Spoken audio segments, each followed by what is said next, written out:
Hello and welcome to the Talk Football podcast. And first, let me make my apologies that we haven't put an episode out for a while. I've had a few people let me down and people have not been able to match up dates with, etc. But we are back. It's episode 15. I am joined by Mr. Andy Reid. As you can see, if you're watching on YouTube, he's a Man United fan. It's a big day. It's FA Cup semi-final day against Coventry. So we're going to talk about the game a little bit and talk about what's been happening at United over the last couple of weeks or so. So yes, welcome back to the pod, Mr. Reid.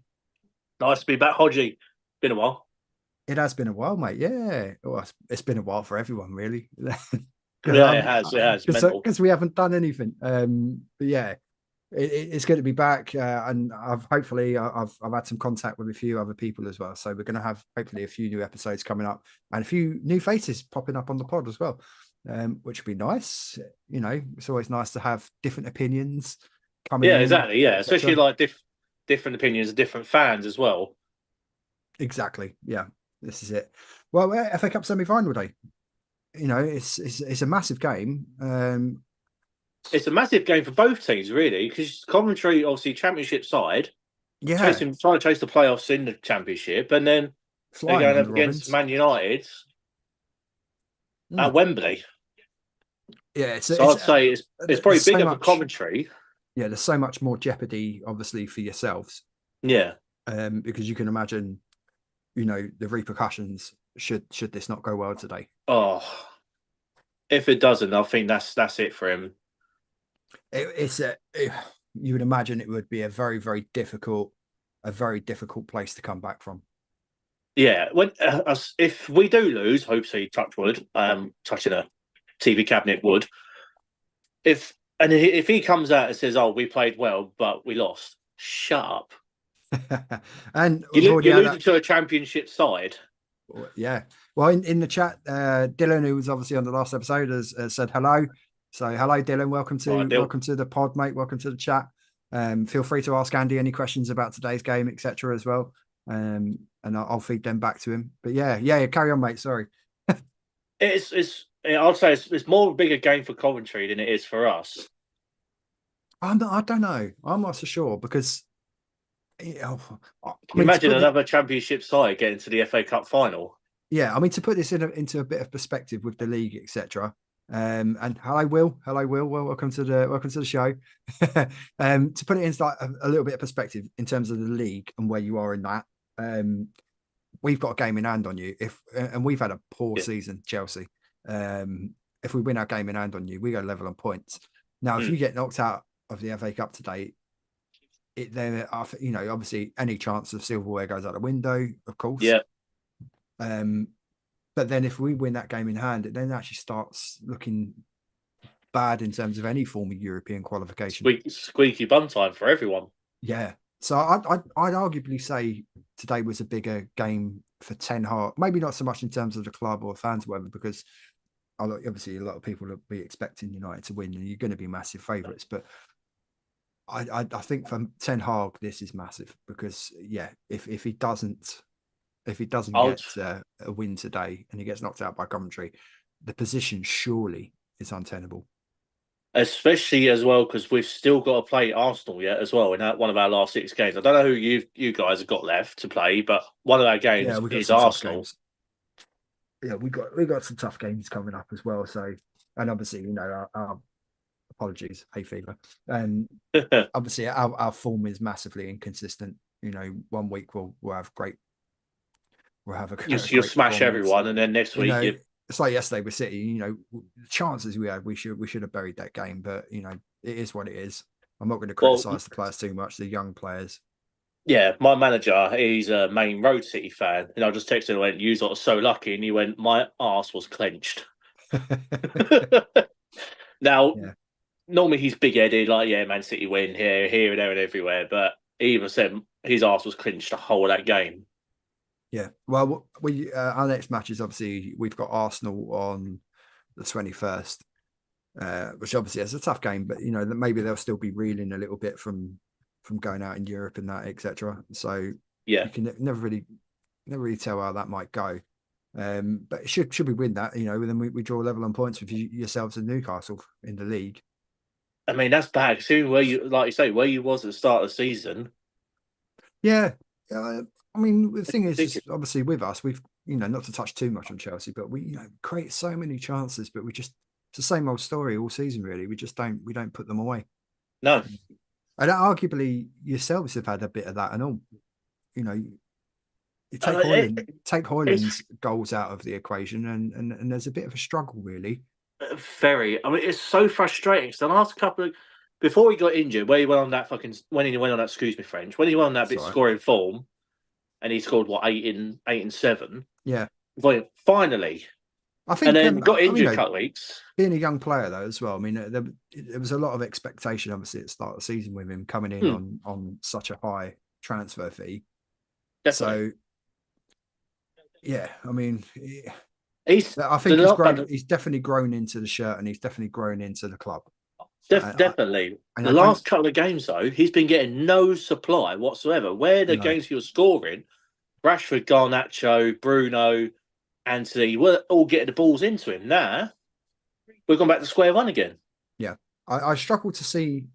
I don't know what is. I mean, what is the deal with Rashford?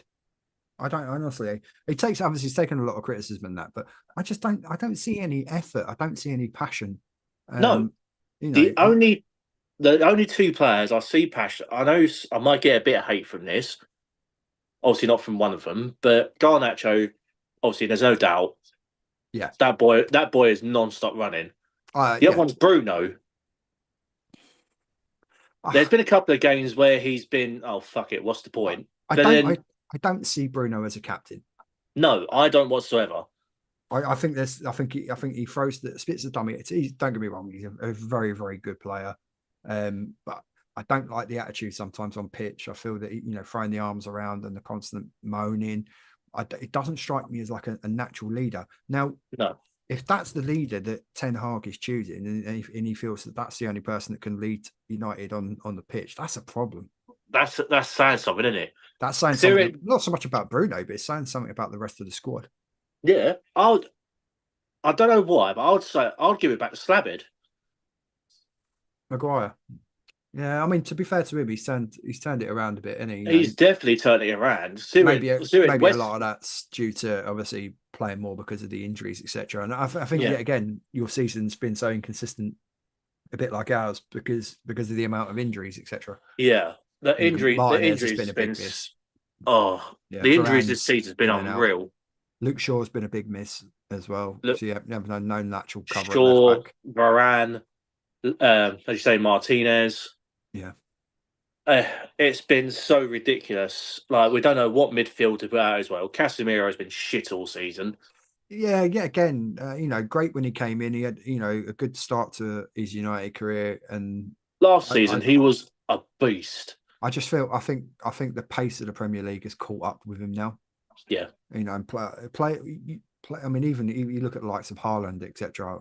Second season, not scored the amount. Obviously, they've had some injuries. Yeah, but not scored the amount of goals that he did last year. Because I think people people learn and people pick up on you and if you're not able to change your game as and have a bit more variation in your game, and that I think you will struggle. And I think we've probably seen that with the likes of Casemiro this season, and he's not really had a settled midfield or legs around him either. Not once. And that's what I think. That's where Coventry are going to sort of dominate us today. It's going to be in that midfield because Coventry got injured. Good legs. Coventry got very good legs. They will run, and they'll be on it. I watched them. I'm sure they played. There was live on Sky, and they played Norwich, and I'm sure Coventry won that. Like it was like 3-1 Coventry. And I'm watching their wingers and. Yeah, and Sims, one of their midfielders, they were just beasting it. I'm not sure if he'll be playing today. I think he is. I haven't really looked at Coventry's team in terms of injuries, etc. But if Sims is playing up front today, he's a handful. We're in trouble. I think physicality wise and all that, I just think he might have the better of your. But you got to think our defence at the minute is Kabala. I can't say his name. And Slabbid. I know you mean. Yeah. Wan-Bissaka's been filling in at left back and obviously Dalot on the right. Yeah. And even then they've been chopping and changing. Yeah, it'd be interesting to see what forward line he starts with today. What, commentary or us? Good afternoon, Adam. Welcome to the chat. Yourselves actually. I'd be. I mean, I'd be surprised. I don't know. The one player I start might. with Anthony. No, mine. Or is I Anthony hope out he does, because the last couple of games he's been putting a shift in. Yeah, I've not looked at the injuries for United. So, well, and obviously we are still. Where'd you want the list? It'll be like that, like that big, wouldn't it? Put your teeth back in your head. Put your teeth back in. Better shut my mouth back up. It's that long. Chat's getting lively. Hello, chat. Here we go. It's nice to have obviously people live and can interact with us. So if we get slightly distracted by people in the chat, apologies for that. But and you know, it is what it is. This is a live show. That's what I mean. It's talk football for a reason. We're talking footy. Exactly. It just happens to be. I'd be interested to see you know, what he does in terms of the attacking positions today. Like I say, I mean, it's a 3:30 kickoff, isn't it? So yeah, it is, yeah. So we're still a good 45 minutes away from team news, for confirmed team news. Anyway, I think it'll come up on. Because I'm watching Everton Forest at the minute. I think it'll come up at the bottom when. Yeah. So if I see, I'll let you know. That'd be an hour before the game, I would imagine. Yeah. So yeah. Adam says, "Come on, Coventry." Is that your? Do you know what? Is that a Derby, mate? In it? That's our Derby. That's our resident Derby fan. I'm watching your favourite rivals, mate. Forest. You know they're in the Premier League. So obviously, what is the score between that game anyway? I didn't. 0-0, 16 minutes. I mean, that's a massive game. It's a massive game for both teams. They've dubbed it the Naughty Boys Point Deduction Derby. Yeah. But Man City are still getting away with it. Oh, sorry. And they will, because they bring the money. A bit like us, really. But there we go. Yeah, that's another topic, another day. That's a story for another pod. That is. We've got to do a pod on financial fair play, because I can't wrap my head around it. I don't understand it. I think it's just punishment. How these little, no offense, Everton for Forest, these littler teams getting done. Then watching the big boys like Chelsea and City just getting away with murder. I mean, I know we've sidetracked a little bit, but we're here all day. What I don't understand with the Everton one is a lot of the Everton where they fell foul of the amount of money coming in, etc., is on stadium costs with the build of the stadium. £60,000, yeah. They've been docked a total of 8 points. Obviously, they had an 8-point deduction, and it reduced to 6 on appeal, and then they got the further 2 points. Right, so a lot of their financial problems have come from the fact that it's to do with the stadium build, financially. All right, I know they have spent money on players well, but the big financial hole that's been left in their finances because of the stadium. So they're gaining no sporting advantage from that whatsoever. No. And yet they get hammered with that. Now, Forest go out and sign, I don't know, over the past 26 players, didn't they? 26, 30 players or something like that. And not cheap either. Spent Gibbs White was like 40 million, wasn't he? So they've gained a playing advantage by being able to sign these players, and yet they only get docked 4 points. How does that work? How's that fair? That might be worth a little Google review for our next pod. Yeah, I mean, I don't get it. I don't understand how they work that out. Obviously, with the City situation, it's a very different thing with these 115 charges. We don't exactly know what these charges are, so we don't know if that involves FFP or etc. Yeah. I just think if you've got a club, I mean, the richest clubs are always going to be the richest clubs. So the richest clubs, Man United, yourselves, you've got a massive turnover, albeit under the Glazers, and obviously with the new investment with Radcliffe, you still have the ability financially to be able to go and spend a lot of money. Yeah. Because your revenue, what you bring in, you're still in, I don't know, the top 8 or 9 or even higher. We're still a lot of profit, but then the Glazers take it. Yeah, but that all gets, the way they work all this FFP stuff out, it's all based upon your revenue and what you bring in, your profits and losses. And before, obviously, they take their dividends, the club still takes a massive turnover, because obviously, Manchester United worldwide is arguably, marketability wise, is probably one of the most known clubs going. Yeah, I mean, you're probably talking, Real Madrid, Man United, etc. Yeah, and then you get the next tiers. Obviously, City are starting to come up the ladder. Chelsea, Arsenal, Liverpool's, because of the Abramovich years, etc. And yeah, Liverpool, etc. because of famous history and whatnot. So you're always going to have the ability. Now, and when you get a club like Forest, who are a massive club, under no illusions on that, Forest are a massive club. They've got, they were back-to-back European champions. Yeah. So this is a massive club, big history, but yet they can't go out and do what other clubs do because they don't have that revenue stream coming in. I think that's unfair. So even if you've got owners that are mega rich, i.e. Newcastle, they arguably the richest club in the world. Well, not one of them. Yeah, they are now. And yet they don't have the ability to go out and sign players. And they might have to lose key players in the summer because of these rules. Newcastle are not going to go into financial difficulties unless, of course, they decide to stop putting the money in. But it's their money, it's their club. Surely, Yeah. I don't get it. I think it's unfair, and I think and we've seen it in the past. And obviously, Adam is was in the chat or whatever, watching, etc. Yeah, the Derby 12-point situation. I just think it punishes the small clubs. I think it punishes the fans more than anything, and I think it's very unfair. And I don't honestly believe that the FAs know what they're doing. We won't go on about the FA at the minute, fucking everything up. well, that's another thing, actually. I mean, it is FA Cup day, and the fact that they've now decided to scrap replays from round one, which is for the small clubs. If you're a Coventry like today, I don't think they'll be where they are if they didn't get this replay. Well, the thing is that they've come through and they've been able to enjoy having a lot of TV money throughout this journey through. And yeah, and obviously they had the replay, and it was Everton, wasn't it? Someone, I forget who it was. Now. But yeah, I mean, so you're taking away, and they're talking. Oh yeah, so we're gonna sit down with all the clubs, and we're gonna find a way to financially reimburse them for what they potentially might have lost.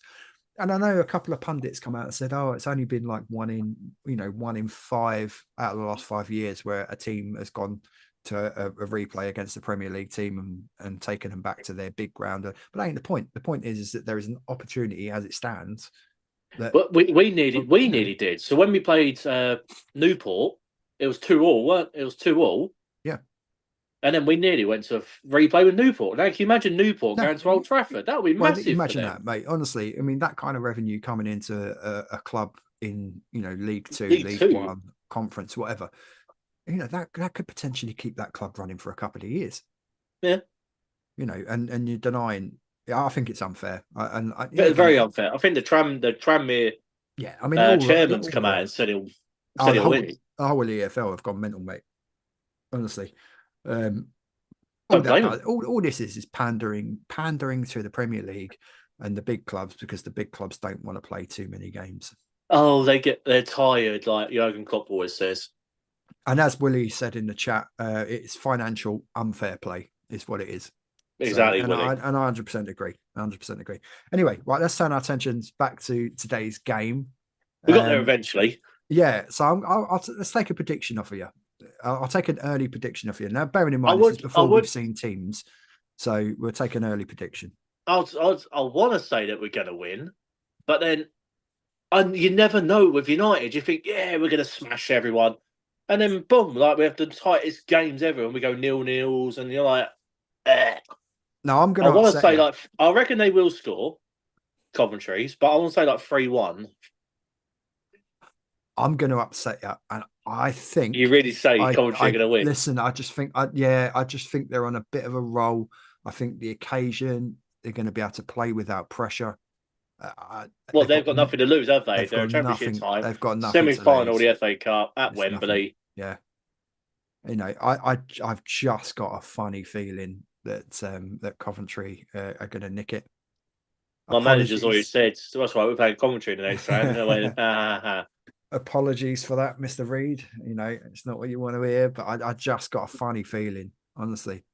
That's what I want to say. I reckon I want to say that we're going to win comfortably, but yeah, there's just something in the back in everyone's mind. They go, no. Do you know what? It's just the run that they've been on. There's a lot of it that, and I know Wigan were in the Premier League at the time, but there's a lot of it that just reminds me of the run. The Wigan, when Swansea won the League Cup as well. And I've just got a funny feeling for it. I really have. The FA Cup 2024 winners, Coventry City. Well, there we go. Willie in the chat has predicted 1-0 Coventry win. I do think United will score. I've just got a funny feeling, and it may well be extra time or something like that. I've just got a funny feeling that Coventry are just going to want it a bit more. They're going to want. We've got to try and fight for silverware. So this is, as you say, this is the last chance we've got for silverware. Yeah, and I know everyone in the comments is going to say it. I want us to win, but sometimes I might just. You never know. This is the beauty of the FA Cup, and that's why we love this competition. You know, we go into this. You know, look at yesterday. You know, yesterday we had so many chances against City, and City were undeniable favourites for the game. But sometimes it just doesn't work out that way. It never works out. You know, and arguably, I mean, if I was playing, I think I would have put a couple of them chances away.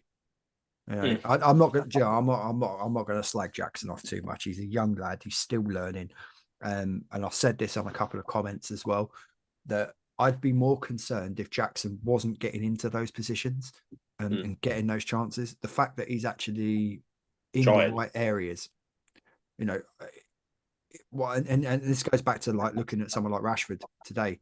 What I want to see from Rashford today is him taking them on. Yeah, taking people on, but getting into dangerous areas. That's what he's got the speed. He's got the pace.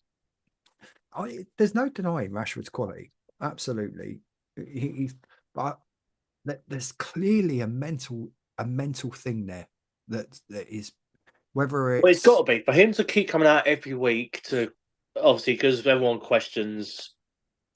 All the players' commitments to the team. Well, this is it. I mean, you know, Rashford has to come out every week say we are fighting. Yeah, the very least fucking not. You want to see is effort, and what I don't see, you know, like people, he just wanders around the pitch. He's not pressing. He's not, you know, no.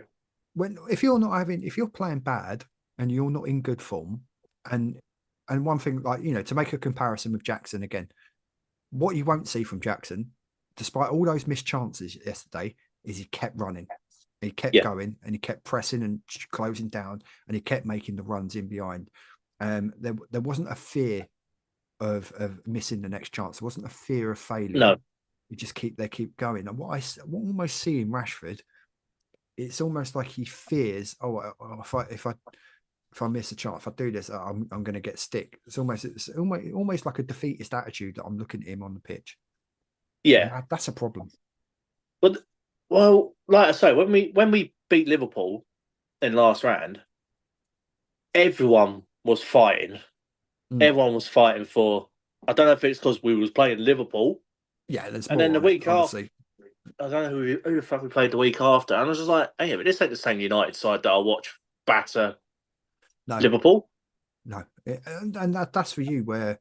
The inconsistencies lie is that 100%. I mean, and I don't know with Ten Hag. I think he's a good coach, and he proved it last season where he got us where he got us, got us silverware. Yeah, then he makes strange decisions, and like that, taking Garnacho off, and then he comes out in the press conferences, and then almost blames Garnacho for the result. And I think, well, why are you doing that? There was another Sancho situation, that was, wasn't it? Yeah, well, I'm not, and then obviously there was the big thing. Mark Goldbridge comes out and he makes a couple of tweets having a pop at Ten Hag, and then Garnacho likes it. Having a pop at and that's it. And then Garnacho likes it, and so you get all that. And if you're gonna keep having that, and we've seen that over United for the last, say, 3 managers, is that there's too much that comes out the dressing room. But then that leads into the fact that there's a lack of respect for the manager in the first place. Just off topic, Everton have just scored. Really? Yeah. Oh wow. Well, that puts the cat amongst the pigeons down in the bottom 3. Yeah. Does that not put Luton back in the bottom 3? I couldn't tell you, mate. Obviously, I'm gonna have a come off the phone. So obviously, it'll come up. I'll have a little look on the table. Let's have a look. Who scored? Ghana? I guess Ghana has scored. Was Garner Gay?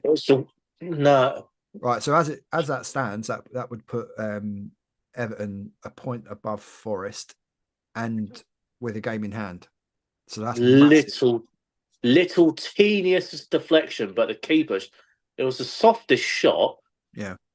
Yeah. So right in the corner. Yeah, Garner, Gana.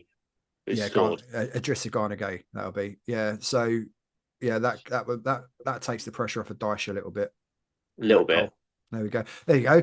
Anyone watching the show, if you've not got the football on, you're getting live football reporting straight to your screens.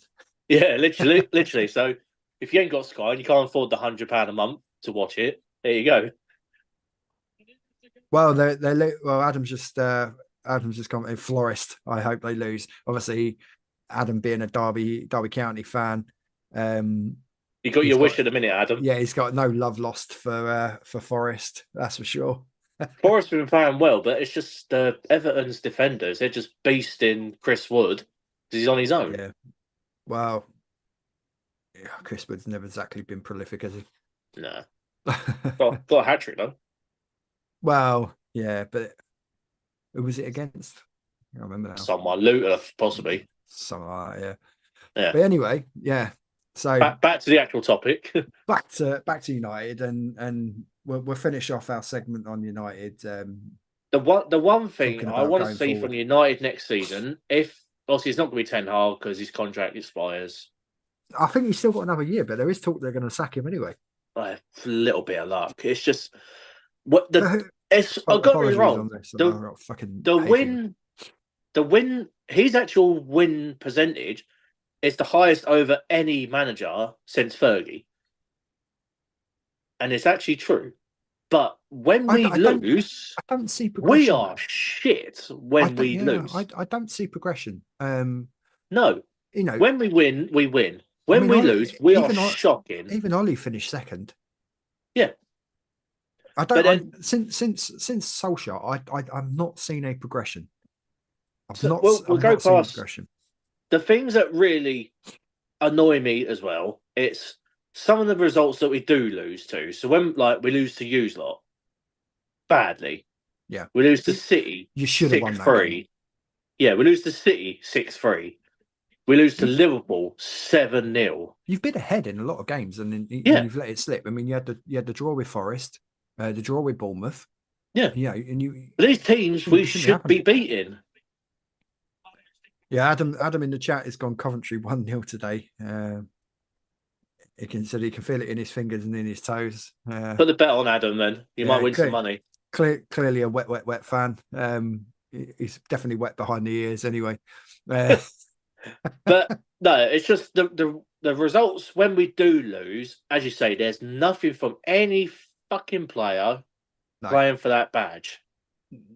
When we lose, we lose. And is that a reflection on how they feel about the manager? It's got to be. You go back a few years when we lost when we had Jose in charge. I want to say Ralph Ragnick because he was useless anyway as a manager. Well, it's a bit of a funny story that I'd seen this week as well, that Jose quite fancies coming back under Radcliffe and under Ineos. And I'd give it to him. Been quoted as saying that he feels he has unfinished business. I mean, maybe that's just Jose touting for another big job and a big payday. I don't know, but the thing is, Jose wins. Jose does win. United fans just didn't take to him though, and I don't think they liked the pragmatic style of football either. No, so I think that's not. But the thing is that I mean, who is out there? I mean, there's been talk about Zidane. I don't see that. I can't see it. Well, the thing is that he's always stated he had no interest whatsoever in managing in England, and I just think someone like a Zidane, should he be tempted to go for a job like that, it would be where the club would be in a position where they'd be immediately challenging for trophies, and that's not where you are currently. And I think you're a good say 3 transfer windows off getting that squad. I'd say more than that as well. So much deadwood to get rid of again, which we never did. Yeah. I think. I mean, if we look at it, arguably, well, to finish off, we'll go through some key areas in the thing. and we'll write down a couple of names, etc., and we'll see where we are towards the end of the season. Well, when transfer window opens, to see, whether it's these bad sort of at the players. minute, but we're being linked with 2 Everton players. So we've gone from being linked with Real Madrid, Barca. To be fair, top players. One of them is Branthwaite, and he's quality. Yeah, but another one's Adelaide Decore. Yeah, that I don't get.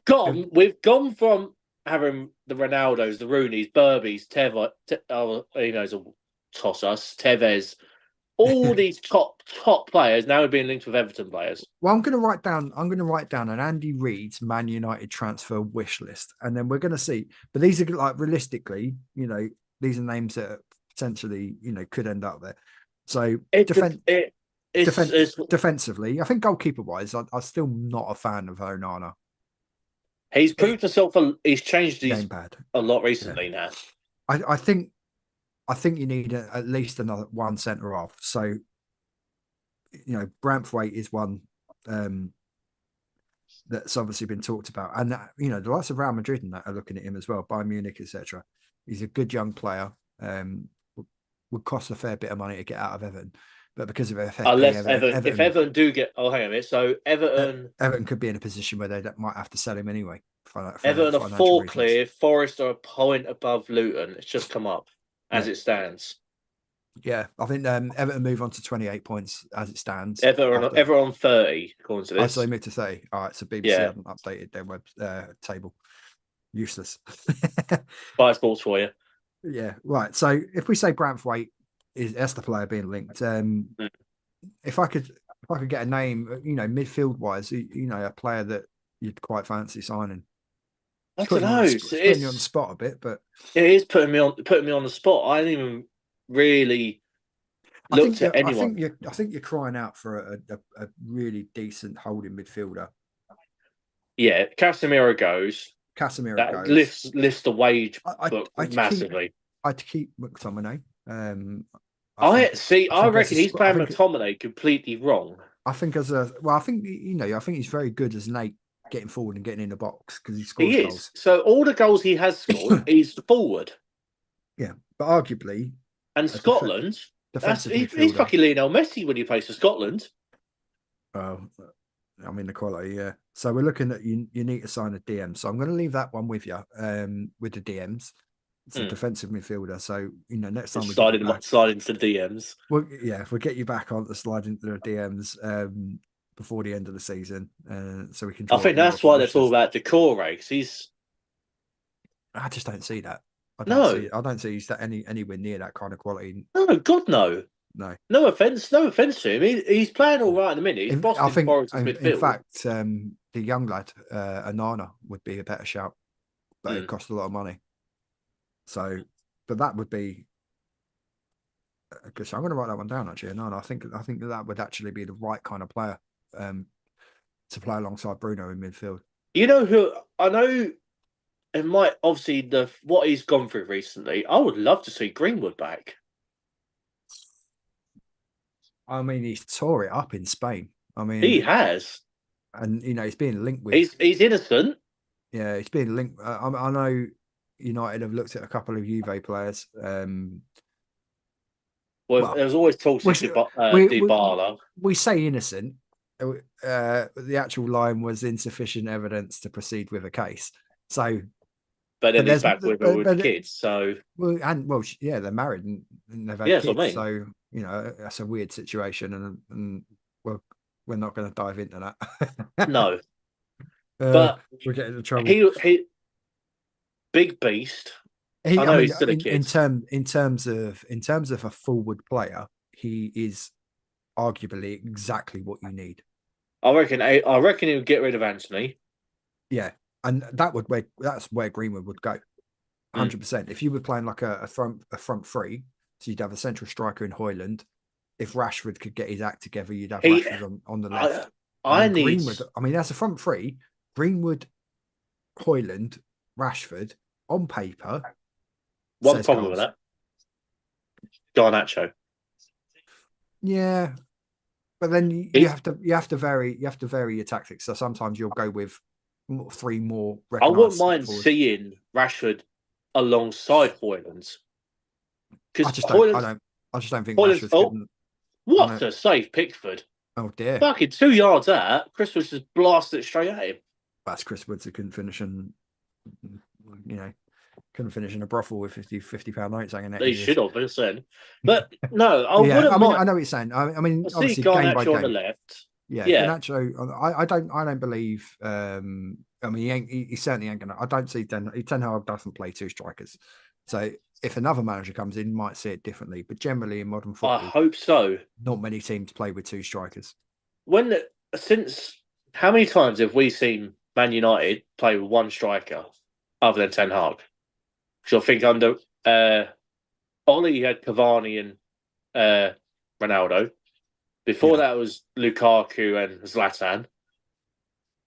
So we've always had the two strikers, and then Højlund's just getting beasted all the time until we start playing it on the floor and Rashford, Garnacho attacking. Then they knock it into Højlund. That's when Højlund scored them 8 goals in 7 games. I think. Should Greenwood come back? Either Rashford or Garnacho off the left, with Greenwood on the right, Højlund through the middle, and then a holding midfielder, or even Bruno, two holding midfielders, and Bruno in the 10. That potentially would be more. But I don't see Ten Hag playing that kind of system. United but that's fans, when we lose. That's what happens. Yeah, United fans want quick attacking football, and a 4-3-3 with quick, fast attacking players as the top 3 up front. But we've got the pace though. Yeah, but it's just like they don't know how to play. It's like you haven't got sometimes the players you haven't got the players at the moment that can transition that from. You haven't got anyone that in the midfield that will pick the ball up. I might take a bit of stick from this from other fans, but other fans don't see what we see as Chelsea fans, and his stats stack up with any other defensive midfielder in the league. But you don't have someone like a Caicedo who will take the ball off of the centre half or the goalkeeper and turn and move it up the pitch 10, 15 yards, transition into the attacking phases. I don't see anyone in the Man United midfield that has the capability of picking up the ball and travelling with it. There was last season, and he's not done it this season. That was Eriksen. Yeah, well, I mean, I think maybe the age and the health issues and not playing regularly has probably caught up with Eriksen.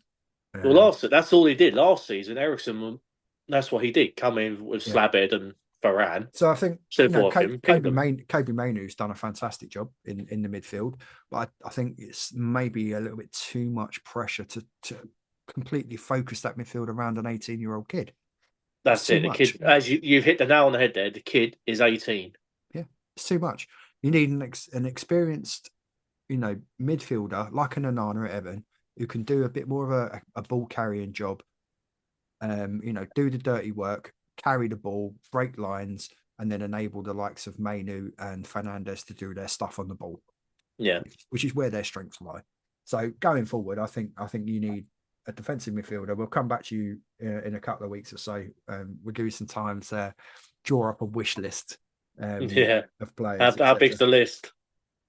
The thing is, just the crazy thing is you probably ain't that far off it. The thing is now is as soon as I think Varane will go. Martinez back fit next season makes a massive difference, because even if you sign Braithwaite and you play, you could argue Slabhead's now 30, isn't he? So he's I probably if he stays as West Ham manager, I wouldn't be too surprised if West Ham come back in for him. Because Moyes obviously clearly wants him, and obviously it'll be a cheaper deal because he'll be another year off his contract, etc. So it depends on how you look at it. So if you go out and you sign say 2 centre halves, potentially Martinez could move up into midfield and play the defensive midfield role, because he's done that in his career and played that role in the past. He's done that before. Gives great balance to the midfield. Then obviously having a left-footed player in there, he's mobile, great passing range, tenacity on the ball. So strength for someone who's 5'9", the strength on the bloke. So there is a potential for something like that, and obviously with Mainoo and Fernandes as a 3, with Martinez in there holding, potentially that's something that could work. But your squad also, because you've got to run deep in your squads now. And we go into a season if you do have European football, so that's 4 competitions. So the squad has got to run deep. And then once you and to be fair, like with most clubs in the Premier League, once you, other than maybe Man City, once you scratch beneath the surface of your top 11, most clubs don't really carry that much depth. I mean, you've seen the likes of the only ones who can, I'd say, is you lot, because of how many players you actually bought. There is that, but then they're all young players. I mean, if once we get all of our players back from injury, and there's certainly players that will probably end up going out on loan, etc., and some will be sold just to trim the size down, get it down to sort of 24, 25 players again. Everyone fit and the Nkunku back and etc. We have got the basis of a very good team going forward if the manager gets given the time to develop it.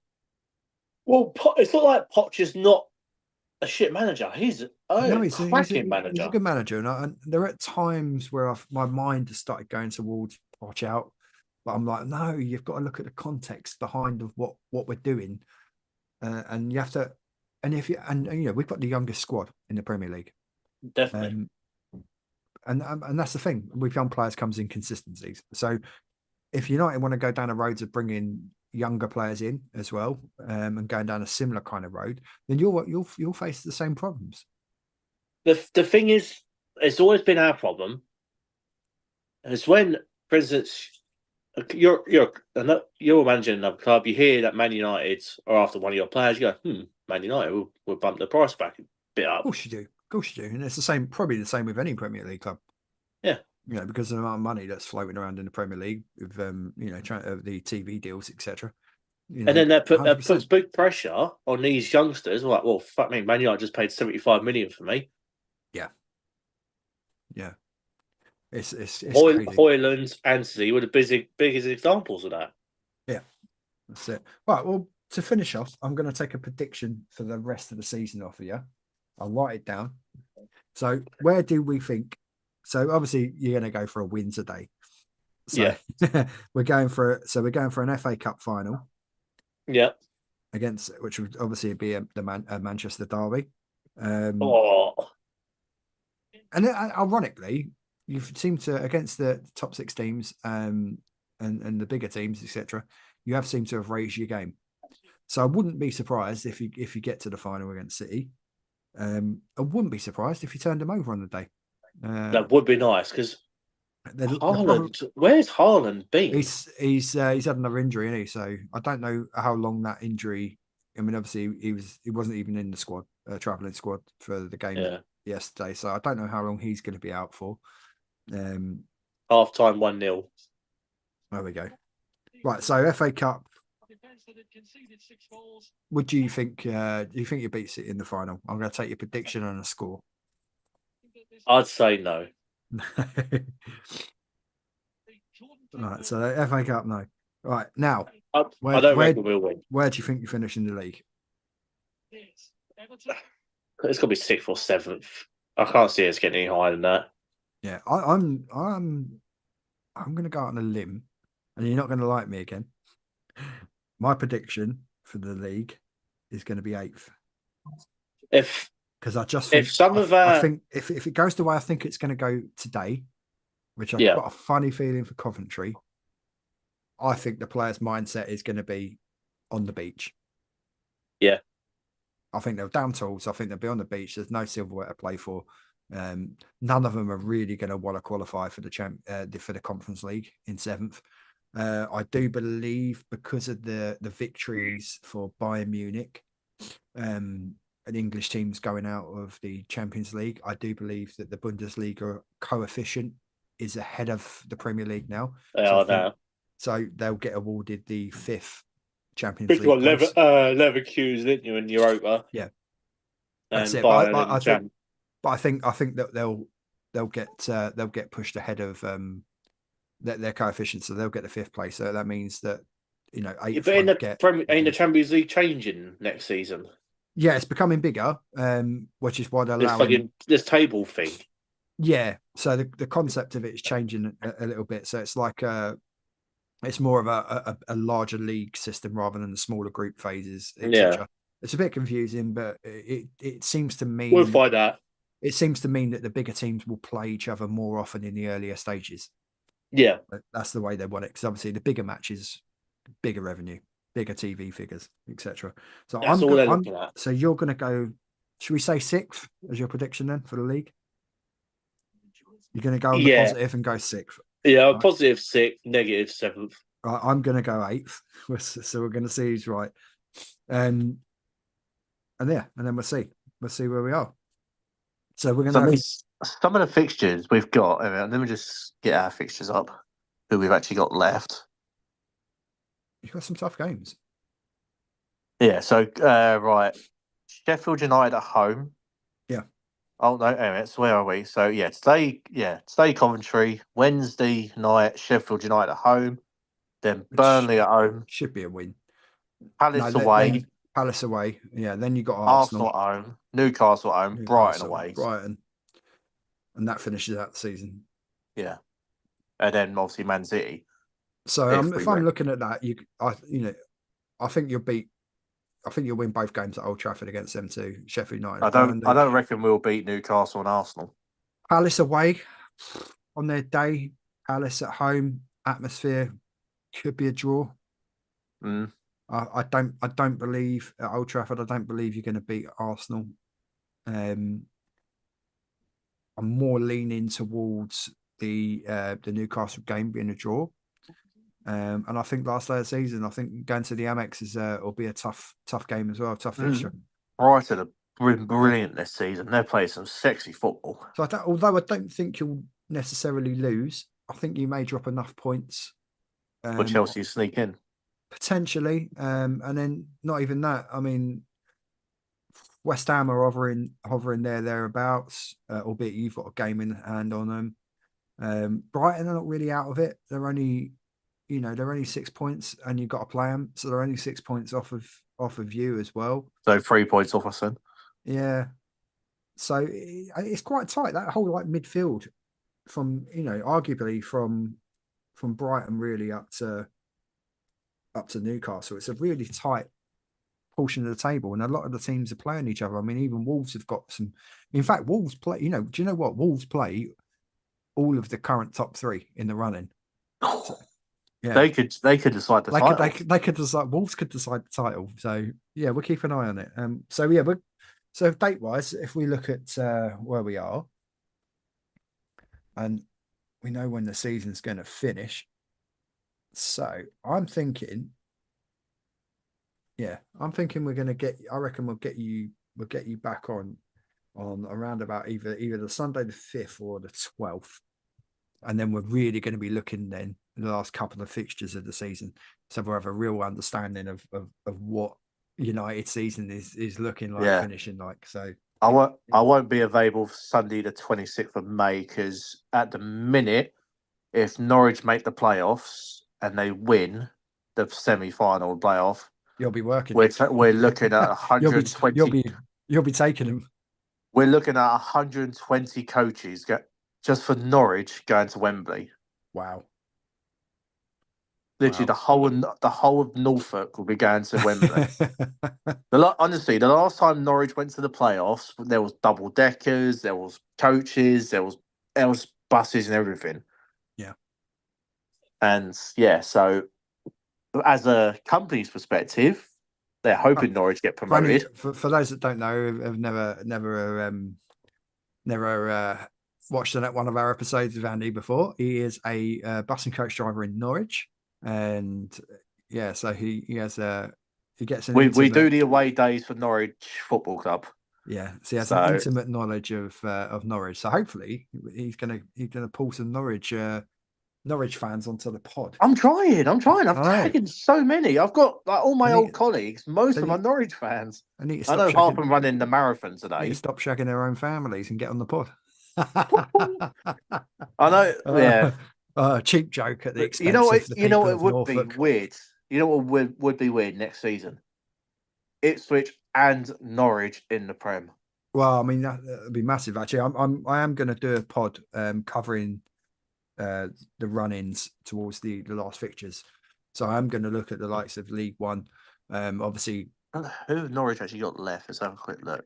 Well, I mean, obviously Derby. I've got an affection for Derby. I've spent a lot of time in Derby. Been to a few games at Pride Park, etc. Derby in a great position. So yes. I'm going to cover all that in another pod. And just looking at the way the leagues are finishing up, etc. on the last couple of fixtures, what's left to play for promotion, relegation wise, and all that. So yeah. So Norwich have got Swansea and Birmingham left. Which arguably both of them lower end of the table. So yeah, you quite Swansea at Carrow Road, Birmingham at St Andrews. Yeah, I think Norwich are 6 clear at the minute, but their team below has got a game in hand. What I will say is hats off to Ipswich and Kieran McKenna, because the job that he's done there has been phenomenal. He's done there, but obviously where I live at the minute, they couldn't beat Norwich, and oh my god, the atmosphere. Obviously, because we took the fans back home, that the atmosphere was electric. All they keep saying is, "It's been 15 years since you beat us." They just kept coming on at Ipswich, and Ipswich couldn't say anything because they haven't beaten them in 15 years. Well, we'll have to try and get them on. We'll have to try and get some Norwich fans on, and we see where. I'm tagging everyone on TikTok who are Norwich fans. I've even got an Ipswich fan. Well, I'll have to raid into the Norwich Facebook groups, etc., and see if we can get some. I'll put some feelers out in there and see if we can get someone on. Yeah. All right. So I think that's it, mate. We've covered the FA Cup, we've covered United, we've covered Ten Hag, and I think that brings us this episode to an end. Team news coming up in about 3 or 4 minutes. So I wish you good luck for today's game. Need it. I still fancy Coventry. I will say that, and I'll be watching eagerly on at 3:30. And to BBC, see, isn't it? I believe it's ITV today because BBC had yesterday's. Oh, the marathon, isn't it? I believe it would be on ITV. Today's fixture. Let's have a look. TV guide. Yeah. ITV1. It's obviously marathon. Yeah. Yeah. So yeah, be on there. ITV. So literally the Man United. A bit of that. All the build up starts in 3 minutes. There we go. Perfect. We should be having that on. Anyway, right. So there we go. That's the episode 15 Talk Football Podcast. We are back, and hopefully we're going to have some more episodes coming up over the course of this week. Next Saturday morning, I believe I'm going to be joined by someone for an episode, potentially more than one person. We'll see how that pans out, but we should be looking at a live episode going out next Saturday morning. I've just got to work out the details with him, and we'll be there. So yeah, like I say, every time we do one of these episodes, drop a like, drop a comment, and more importantly, drop a follow. Even get involved. It costs you absolutely nothing to drop a follow or a sub, particularly here on the YouTube. And if you are listening across the audio platforms, please give likes to our shows. And if anyone obviously that joins us here on YouTube, we are currently on season 4. This has been the first season that I've done it on full video on YouTube. So should you want to catch up with all the other previous seasons, they're all available on audio and wherever you listen to your podcasts. So be that Spotify, Amazon Prime Music, Google Podcasts, Apple Podcasts, etc. These are everywhere. You name it, it's on there. All you've got to do is hit the one link, which is across all of our social media on the link tree, and will also be on the description of this video as well. And then that will get you to every aspect. If you want to come on the show and talk about your team, you're more than welcome to do so. It'd be great if we could have a City fan on that could come on, and we could have Andy City on at fan, the same time. Yeah, and we could we could let you two, let the pair of you go at it. Liverpool fans the same, obviously. From outside. Get the history in. There we go. So I am going to bring the episode to an end, and there we go. It's on. Yeah, that's it. My copyright's gone. But anyway, there we go. we're gonna say goodbye to our viewers on YouTube. Thank you for joining in with the chat, everyone. Adam, Will, and Dylan, much appreciated. Everyone that dropped in, and